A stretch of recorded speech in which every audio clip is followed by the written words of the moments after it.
Welcome to the Jello Jiggling podcast. I'm your host, Ryan Ward, and now the Lakers have lost two straight games. It was the first game without LeBron James, who went down with a groin injury in the loss to the Boston Celtics, which was unfortunate and scared a lot of fans, right? Because the last time LeBron had a serious injury or one that kept him out a considerable amount of time was a groin injury in 2018, which I believe is his first year with the Lakers on Christmas Day against the Golden State Warriors, and he missed the rest of the season because of it. I don't think it's that severe. We would have known about it already, but we did get a pretty quick update the next day saying it was 1 to 2 weeks is his timetable. But I think that's just to get reevaluated. They're very tricky with these things, with the injuries, especially to big name players, and especially one as big as LeBron. They don't want to show their cards completely, so they get very vague, and because they want to sell tickets, and the NBA wants people to watch at home. So who knows how long he's going to be out? But he just missed his first game tonight, and his absence was pretty glaring. I knew this was somewhat of a trap game per se because Brooklyn has no incentive to win right now. Their record is god awful. They won 22 games all season. And they're just not a good basketball team right now. So usually this happens, right? The Lakers come in and they don't take the opponent seriously, and you could tell there was a different kind of energy tonight. It was Luka wasn't in his kind of a killer mindset. Austin Reeves had an awful shooting night. I think he was like 3 for 14 or something terrible. I mean, I give Austin a lot of credit because he still fills up the stat sheet in other areas, even when he's can't shoot. Which he 3 for 14, yeah, 1 for 5. He got basically all of his points at the line, 10 for 11, and he finished with 17, surprisingly enough. But he still had 10 assists and 8 rebounds, so he came 2 assists or 2 rebounds shy of a triple double, and he got a block. But he had 3 turnovers as well. He was a minus 10. Yeah, not great. And then Luka didn't do much. I mean, Luka had a triple double, but it's one of those triple doubles you really look it into it, and if you watch the game, didn't feel like a triple double. It's he struggled. 8 for 26 from the field, 3 for 10 from deep. He just 5 turnovers. He wasn't in his groove, right? 12 rebounds and 12 assists. Awesome, right? And a couple steals, which is becoming kind of a habit, which is great, or a trend, I would say. Habit is probably the bad thing to say because there's a few possessions on defense where I'm like, Luka's just not closing out on guys. He gives up pretty quick and lets people shoot. And there was one sequence where I don't even know how to describe it, but I just was like, man, he didn't even move. And there was another one where he's complaining about not getting a foul call on the other end, and the entire team's already on the other side of the floor, and you can't even see him. He comes into the play probably like 8 seconds into the shot clock, and you're like, what is going on here? And then, of course, Brooklyn scores. I think that's going to be a gripe when it comes to Luka. It's just this kind of. I mean, LeBron does it too. I mean, he's not getting a pass here by any means, but can't have two of those guys doing that. Complaining at the refs, especially when they're four at the same time. But tonight, that energy just didn't seem to be there for anybody outside of Gabe Vincent and Jordan Goodwin. Jordan Goodwin was a stud. I mean, even Connect played pretty well. Connect had 19 points. He got the start tonight. It was a weird starting lineup. It's Connect, Reeves, Luka, Gabe Vincent, and Alex Len actually made an appearance. He goes from a DMP to in the starting lineup, which is weird. And I think it's just because JJ's like, well, we signed this guy. I got to see what we're getting here. And it was another damn moment. Like, this guy's going to give us nothing. 2 boards, 2 assists, and a block in 13 minutes, and he never saw the floor again. 13 minutes. That's it. He attempted 1 shot, and it was an awful shot. I remember seeing it. They even said on the broadcast it was a baby hook. That wasn't a baby hook. It was a weird shot put kind of shot. It was like 2 feet away from the basket too, and he missed it. It was bad. he's just kind of a zero offensively, and he doesn't do anything else to merit any time on the floor. And then Koloko was active, and he didn't play. He didn't get on the floor. Neither did Cam Reddish, but that's like where Cam Reddish is now. Um, or Markieff Morris, but that's to be expected. The only guys that came off the bench was Goodwin, who played basically, I won't say starters minutes, but he played a lot. Played 24 minutes, and then Vanderbilt played 27 minutes, and Trey Jemison played 18, and Shake Milton rounded it out at 6 minutes. Jordan Goodwin has become so good and so dependable for JJ that Milton is basically out of the rotation. He probably wouldn't have played tonight if this team was at full strength. And Gordon's minutes would be cut. If they had Rui and LeBron and DFS and stuff. But the fact of the matter is, this kid's a stud. I mean, he scored 17 points off the bench, 8 rebounds. Mind you, this is a guard, right? And a steal. He gives you offense. He was 5 for 6 from deep, right? He took 8 shots and hit 5 of them from outside. He only missed 2 shots all night long, 6 for 8. Somehow he's -3. It's kind of crazy, but I can't stand that stat, but sometimes you got to say it. I love him. You can't teach effort. You can't teach grit or like desire, and then this guy has all of them. He checks all those boxes. He's my kind of guy. I say the same thing about Trey Jemison, but he didn't really do much tonight. 2 blocks, 3 boards, 2 points in 18 minutes, and he had double the amount of personal fouls that he did compared to points. So, but that's the thing. Goodwin's just more skilled all around, right? He's just a good basketball player. I love watching him. I'm rooting for him. Every time he shoots, I'm hoping he's making it. Not just for the Lakers' sake, but for his sake. I hope he makes this is like a career defining moment for him where he can get a contract after this, whether it be the Lakers or somewhere else. And then Gabe Vincent balled out. He played great. 6 for 9 from deep.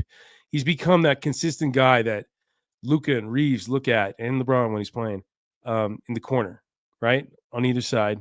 The guy can stroke it when he gets going, man. He's very dependable. And I give him a lot of credit because he took a lot of crap, right? Coming into the season, because last season was just not a good first season for him because he couldn't stay healthy. And he was getting all those comparisons to Kendrick Nunn because Nunn did the same thing, came from Miami after playing really well for Miami, and then just was a zero in LA. And people thought it was the same thing with Gabe Vincent. The only thing with Vincent was he had a 3-year deal. So you're like, well, kind of saddle with this guy unless he turns it around. And now he's turned it around. I mean, people don't even remember that. I mean, they do, but it's not something that comes up anymore, right? He's a good player. He scored 24 points tonight, team high. I don't think it was a game high. Yeah, it was a game high. Yeah, so game high 24. That's his season high as well. 3 assists. So he didn't really do much of anything else, but he didn't need to. This was his like bread and butter, which is sitting behind the arc and hitting threes. So those 2 guys, they deserve a lot of credit. They do. Like I said, Luka and Reeves it just wasn't their night. Even though you look at the stat sheet, if you didn't watch the game, you'd be like, oh, filled up the stat sheet in a few areas, but just wasn't there. They just didn't have it. And the sad part is, if this continues, it's going to be a rough week. I think it was going to be a rough week regardless, just in terms of competition and the fact that they have 3 consecutive back-to-backs after this game.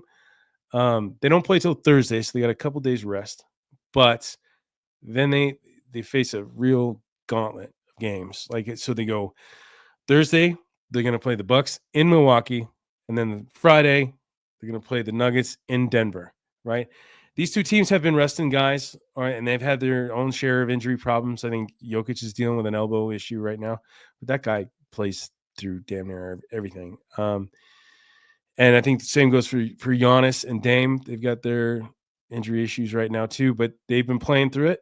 So that's tough, man. That alone is tough. and then they got what Saturday off, and they go back home, and they play Phoenix in LA, early game too, like around noon Pacific. And then the very next day they play They host San Antonio. Not saying San Antonio is a big threat, but neither was Brooklyn. So it's I think every team until this team gets healthy again it could be a team or a game they lose. And the West standings is so close right now. They could drop pretty far down the standings. I mean, I'm not talking like playing drop, but they're in third right now, right? They're right behind Denver. They're a game behind Denver. So that's why that game is important on Friday. And then the following week, they play in LA, another back to back against Milwaukee and Denver. I don't know if the matchup is switched, though. Denver first, Milwaukee. I can't remember. But regardless, they play those two games in a back to back scenario at home. That sucks, man. I mean, you think about that you play those two teams who are legit title contenders potentially. Maybe not as much in the Milwaukee side, but they're good, right? They could beat you up. And then two kind of potential gimmies, but I don't think that exists at the moment against Phoenix and San Antonio, especially in back-to-back scenarios where the team has to start thinking about resting some guys. I don't know if they have that luxury with how things are going. Like DFS all of a sudden wasn't playing tonight. I don't think anybody saw that coming. Hayes is out. Rui's still out. I think the first chance Rui's going to get to play is Sunday, and I think that's his reevaluation, so it could be extended. I don't know. Not great. That's it. The crappy thing is, they win 8 straight, right? And there's just all this momentum, all this narrative shift from a kind of just a playoff team, middle of the pack playoff team, to a potential team that could dethrone OKC in the West and Denver if it comes to that, right? But now the teams behind them are so close behind them. I mean, Memphis is right there. They actually have they got one more loss, but one more win. So they're right there, and they've won 3 in a row. Houston is right behind them, a game behind them, and they have won 3 in a row. Golden State's right behind them, and they're one of the hottest teams in the league right now. They've won 9 out of the last 10, 4 straight, because of Jimmy Butler has just kind of changed things for them the same way Luka changed things for the Lakers. Maybe not as drastic, but I mean it's working, whatever they're doing. And then Minnesota below them, I think that they're kind of neck and neck for that 6th spot. They've won 5 straight. And then the Clippers below them, they've won 3 straight. It's like every team is coming on strong at just the right time, but just the wrong time for the Lakers. So there's a potential for them to really drop here if these teams keep winning games like this. So I don't know. It's not looking great. It's not looking great. But I tell you, if they split the games on Thursday and Friday, cool. I think that's kind of like that's a great scenario right there. And hopefully it's Denver. I don't care so much about Milwaukee because you get some kind of mental edge over Denver after Denver's had it for so long against the Lakers. It's a great thing going into the playoffs because they're going to face Denver or OKC at some point. They have to. I seriously doubt they're going to avoid both of those guys. And it's the way things are going. If they drop far enough, they might end up facing one of those guys in the first round, which would suck. You don't want to face a big dog right out the gate, right? You want to wait till the West Finals, second round. You want an easy peasy one to get some confidence and some momentum going in the postseason, so you can start rolling. And you saw what happened last year. Denver beat them 5 games. I went to the 2 in Denver where it was Jamal Murray game winner, which was crazy over AD. Crazy intense games, but Denver just had their number, and that's been the case for a long time. And since the last game was the last time that changed, right? And hopefully that carries over to the game this week and the one after that. So I know it's a it's a rocky period because, like I said, we have no idea when LeBron's coming back. Safe bet. I mean, just always assume the furthest uh, amount of time given on a timetable. So don't think he's going to be back in a week. Just don't get that out of your head. I don't think that's happening. So go 2 weeks, right? 8 games. You lose 8 games, you're dropping, right? I'm not saying you're going to lose all the games without LeBron. I don't think so. I think, like I said, there's ones in there that they should win. They should beat Phoenix. They should beat San Antonio. I think they should split one of those games against Denver and Milwaukee, and the next time they do the back to back. But the way these guys are dropping like flies, injury wise, it's not good. You don't know what you're getting. You don't know what you're getting. The energy. I mean, JJ ripped the team tonight in the post game press conference. I know I saved it. I think I saved it on my phone, but I was like, damn, he was not happy. This is okay. So this was tweeted out on the Lakers Nation account. JJ Redick says on Spectrum that the Lakers had a very low level communication game. You never want to hear that ever, especially from a team still trying to get to know each other, you know?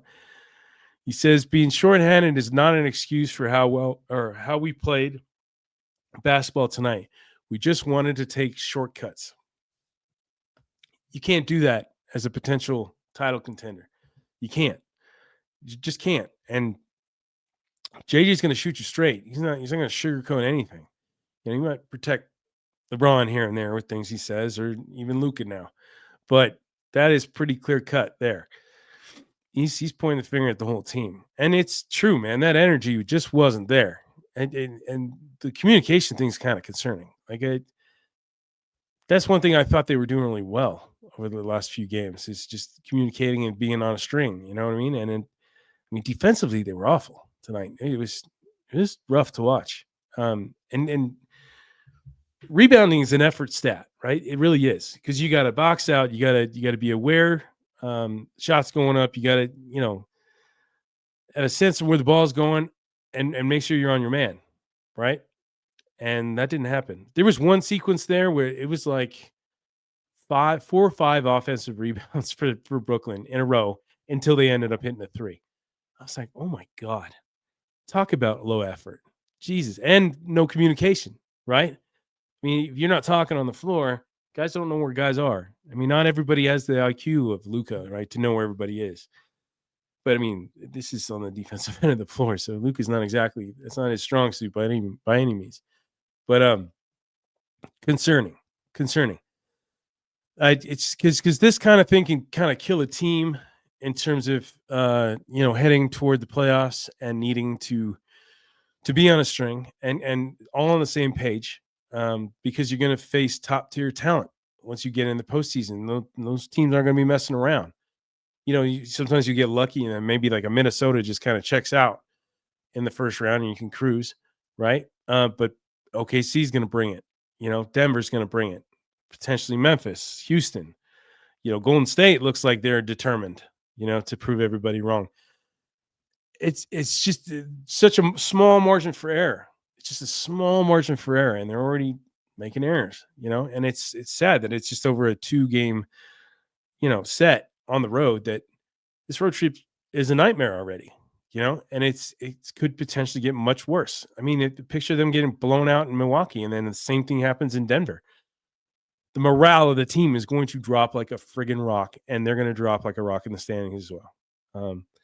But there's always a chance that, this fuels Luka's fire, Reeves' fire, guys that are trying to prove themselves from a career perspective, like Jordan Goodwin, which I don't think he even needs any more motivation. That guy is totally locked in. I just hope he gets more playing time after this. Gabe Vincent is playing great. Connect playing great. It's just I don't know. It's a tough period. It is a tough period. That first game against Milwaukee is going to be very, very telling, I think, of where the mindset of this team is moving forward without LeBron. So we'll see. I was hoping for a better effort tonight, but I'm not totally shocked that they lost. I think it's kind of a fluke in a sense, but still a little worried about it. especially when JJ kind of goes off like this, because he's seeing everything that we don't see. So if he's saying stuff like this, it's probably much worse than it sounds. But hopefully, this is just it's just a bump in the road, and literally on the road, and they just get back to work against Milwaukee and prove a point. I mean, a win against Milwaukee on Thursday, and if it's convincing, right, it doesn't have to be a 20-point blowout, but like even if it's 5 points, or just a really good fourth quarter, and they just stomp on them, it changes everything. You know, it's this team is a lot. There's a lot about momentum and energy, and we've seen a lot with it with Luka. The influx of this kind of stuff, and it's good to see. But when it goes bad, it goes bad. Anyway, so gonna get to our sponsor, which I haven't been doing a great job of the last couple of nights because there's been so much to talk about. But Underdog Fantasy, I've been playing it for months now, and I absolutely love it. I lost tonight, unfortunately, because Austin Reeves disappeared offensively.